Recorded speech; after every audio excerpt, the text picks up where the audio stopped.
primeiro chefe de Estado brasileiro que visita oficialmente Israel e ter o privilégio de dirigir-me à sua casa do povo. Volto a este país que visitei em 1993 na condição de presidente do meu partido, o Partido dos Trabalhadores. Daquela visita, levei uma inesquecível recordação. Falo agora como presidente da República Federativa do Brasil, mas também na condição de ex-parlamentar, que nos anos 80 participou em nosso Congresso da refundação constitucional de meu país, depois de 20 anos de ditadura. Falo na condição de dirigente de um país que acompanhou o nascimento de Israel. Como esquecer que a sessão da Assembleia Geral das Nações Unidas, que aprovou a criação do Estado em 1948, foi presidida por um brasileiro, Oswaldo Aranha? Falo finalmente na condição de um amigo de Israel. Venho de um país que recebeu dezenas de milhares de imigrantes judeus, perseguidos em suas terras de origem pela intolerância étnica, cultural e religiosa. Muitos deles puderam chegar ao Brasil graças a dois funcionários humanistas que honram a diplomacia brasileira. Dona Araci, do Consulado de Hamburgo, e o embaixador Souza Dantas, de nossa legação em Paris. A contribuição que esses imigrantes e seus descendentes deram e continuam dando ao Brasil é extraordinária. Ela está em nossa literatura, com Clarice Lispector e Moacir Scliar, em nossas artes visuais, com Lazar Segal e Carlos Scliar, em nosso cinema, com Leon Isma. Ela é ainda mais visível no mundo da ciência e da cultura, na atividade empresarial e na atividade política. Senhoras e senhores parlamentares, uma visita como esta serve para aprofundar relações bilaterais. Relações que têm experimentado um avanço considerável nestes últimos anos e que espero possam ganhar mais intensidade a partir de agora. Penso nos números que nosso comércio exterior em extraordinário progresso. Se bem que Israel e Brasil poderia ter uma balança comercial infinitamente maior a hora que os dois países começaram a utilizar todo o seu potencial.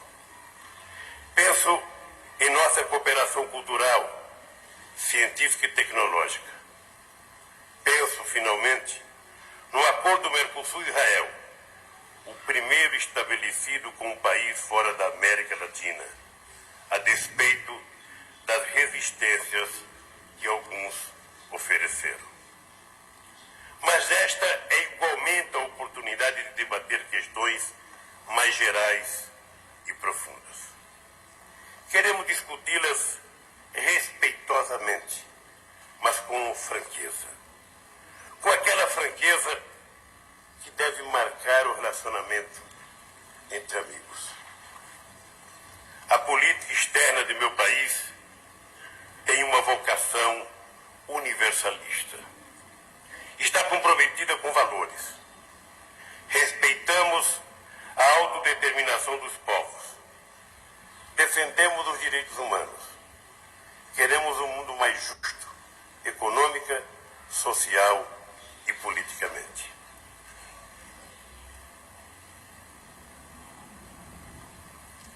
Buscamos incessantemente a paz e, por essa razão, propugnamos a solução negociada dos conflitos.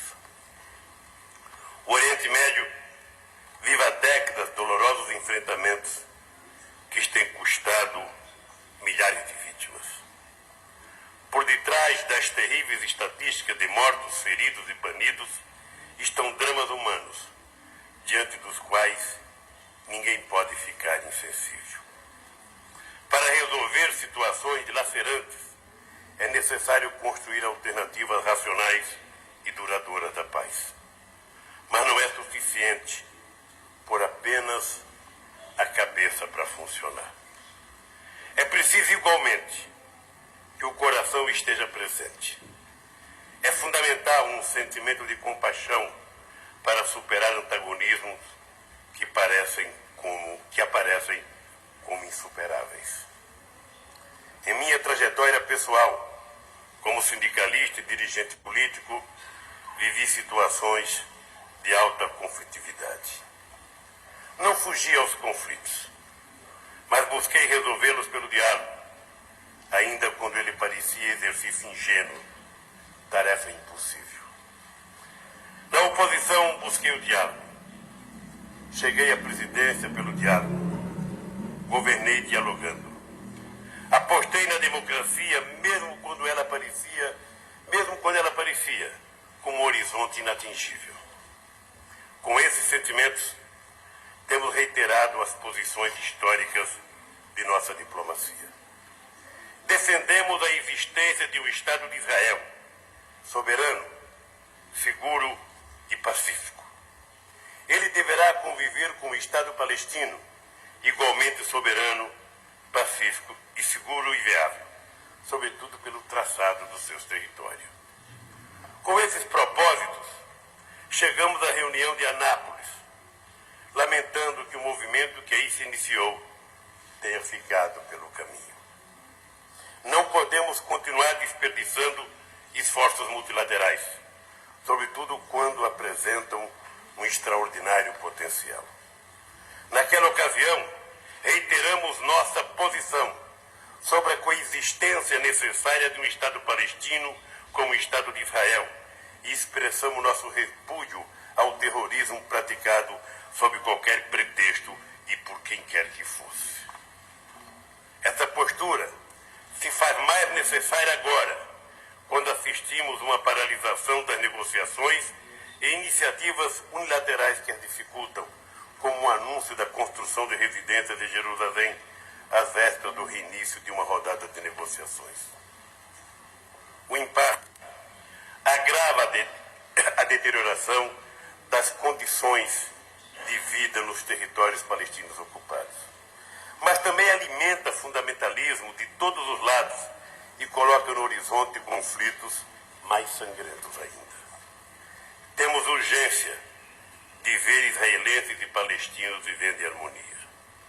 A estabilidade dessa região atenuará o sofrimento daqueles que perderam seus entes queridos em décadas de enfrentamento. Com alguns deles, familiares de vítimas dos dois lados, devo encontrar-me para escutar seus sentimentos e suas aspirações.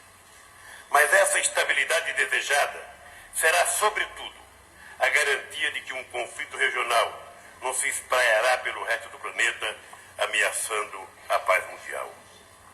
O que está em jogo aqui, portanto, não é somente o futuro da paz nessa região, mas a estabilidade de todo o mundo.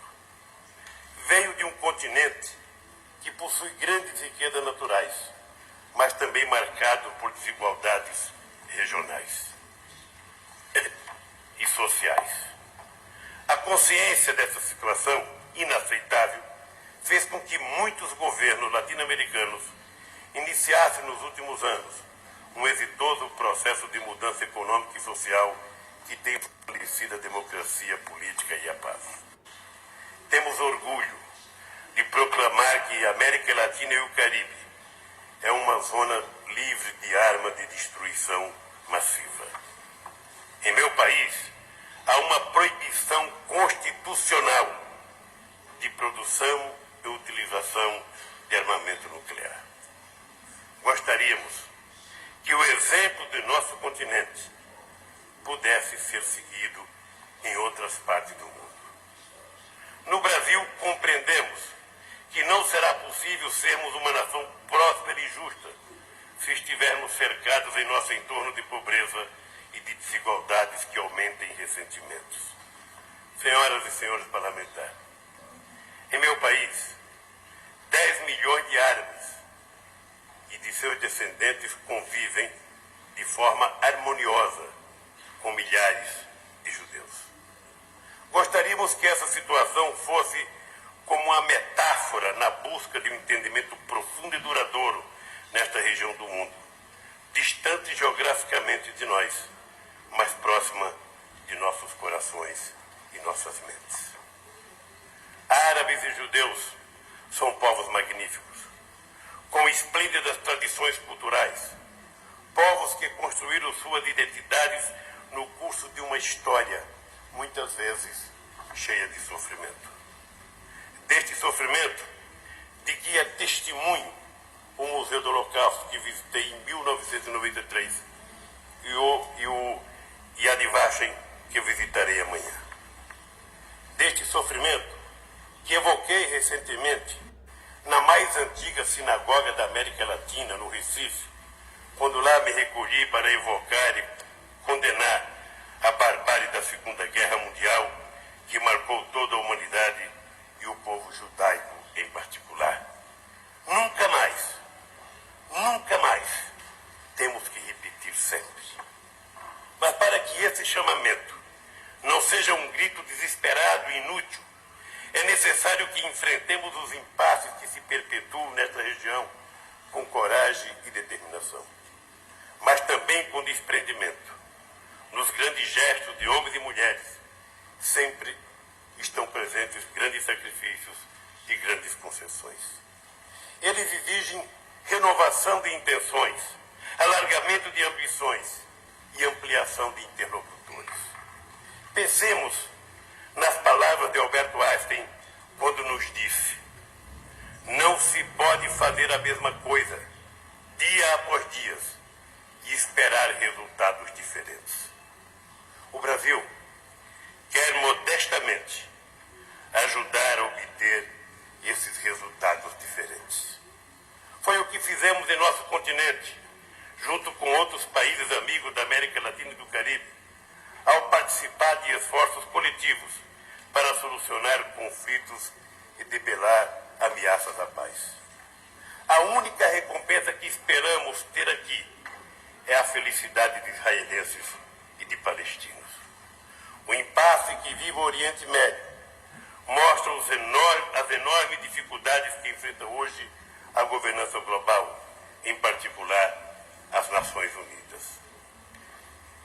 Em 1948, como lembrei, o surgimento do Estado de Israel teve o patrocínio das Nações Unidas. Não será o caso de que as Nações Unidas, renovadas, com maior legitimidade, assuma agora um papel mais ativo na busca da paz?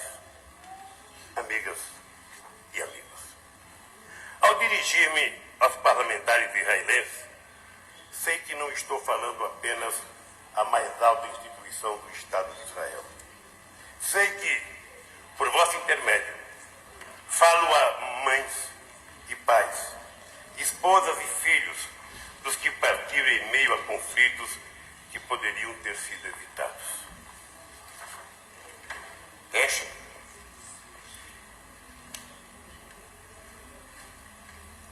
É chegada a hora de abrir um círculo virtuoso de negociações nesta região do mundo, superando desconfianças e desentendimento em nome de valores mais elevados.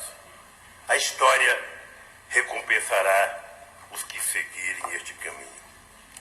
Concluo, uma vez mais, mencionando esta figura luminar do século XX, Albert Einstein, quando proclamou: a paz não pode ser mantida pela força, somente pode ser alcançada pelo entendimento.